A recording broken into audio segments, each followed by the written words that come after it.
Mira esta portada del Boston Herald donde Donald Trump declara que ama la inflación. Y claro, la primera reacción es pensar, pero ¿cómo puede ser que un presidente diga algo así? ¿No era precisamente la inflación uno de los grandes problemas que prometía combatir? Y lo más curioso es que esta frase llega justo después de conocer un dato que ha vuelto a poner nervioso al mercado. La inflación de Estados Unidos acaba de repuntar el 4,2%. Y cuando más analizaba estos datos, más me daba cuenta de una cosa. Quizás Trump no está hablando realmente de inflación. Quizás está hablando de deuda. Y para entenderlo, tenemos que conectar varias piezas que normalmente nadie analiza juntos. Ayer conocimos el dato de inflación en Estados Unidos. El IPC general se sitúa en el 4,2%, mientras la inflación subyacente permanece en el 2,9%. Y aquí hay algo importante. Durante los últimos años, el mercado daba prácticamente por hecho que la inflación seguiría bajando hacia el objetivo del 2%. Sin embargo, este gráfico muestra algo diferente. La inflación vuelve a repuntar. Y eso cambia completamente las expectativas sobre los tipos de interés. Porque si la inflación sigue subiendo, la Reserva Federal tendrá mucho más difícil justificar bajadas de tipo de interés. Y aquí aparece una contradicción interesante, porque la inflación tiene algo positivo para unos y algo muy negativo para otros. Este gráfico de la Reserva Federal muestra cómo el poder adquisitivo del dólar ha ido cayendo durante décadas. Lo que un dólar podía comprar hace años, hoy compra una pequeña parte. Por eso la inflación perjudica al ahorrador, porque el dinero pierde capacidad de compra. Pero aquí viene el matiz importante. No ocurre lo mismo con la deuda que ya existe. Si una deuda fue emitida hace años, los precios siguen subiendo. Esa deuda pesa cada vez menos en términos reales. Por eso ahora vemos que todas las miradas están puestas sobre Kevin Walsh y la Reserva Federal, porque tienen un problema enorme.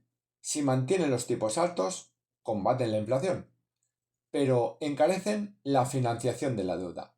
Si bajan los tipos demasiado rápido, facilitan el crecimiento, pero podrían reactivar todavía más la inflación.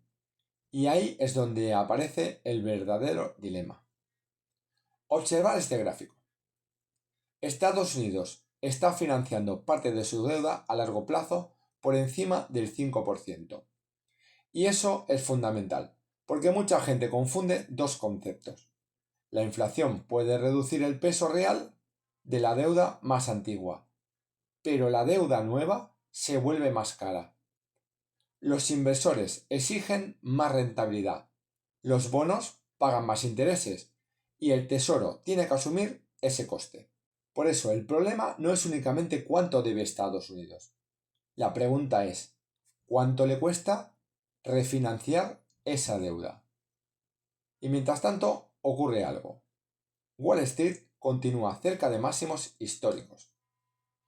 Este gráfico, el Buffett indicador, compara el valor total de las empresas cotizadas con el tamaño de la economía estadounidense y actualmente se encuentra cerca del 230%.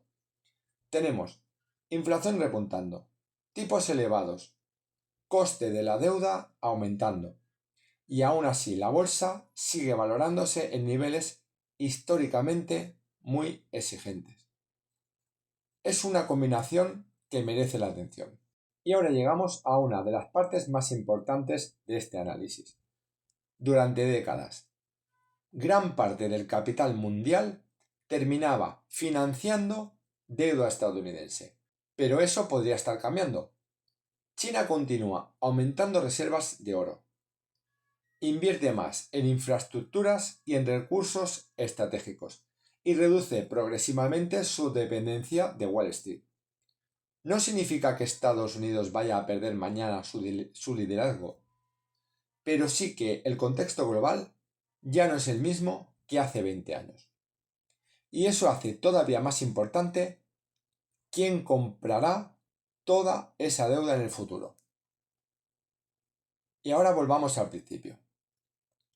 Ama Trump la inflación? Probablemente la respuesta no sea tan simple, porque la inflación tiene un efecto muy incómodo para los ciudadanos.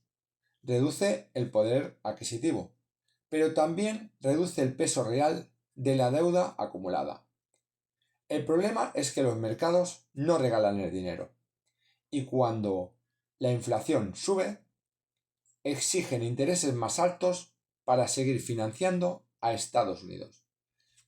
Por eso la verdadera pregunta no es si Trump ama la inflación. La verdadera pregunta es, ¿puede Estados Unidos reducir el peso de su deuda sin aceptar una inflación superior al 2%? Porque hoy tenemos inflación al 4,2%, bonos por encima del 5%, Wall Street cerca de máximos y un sistema internacional que empieza a cambiar. Y todo eso está ocurriendo al mismo tiempo.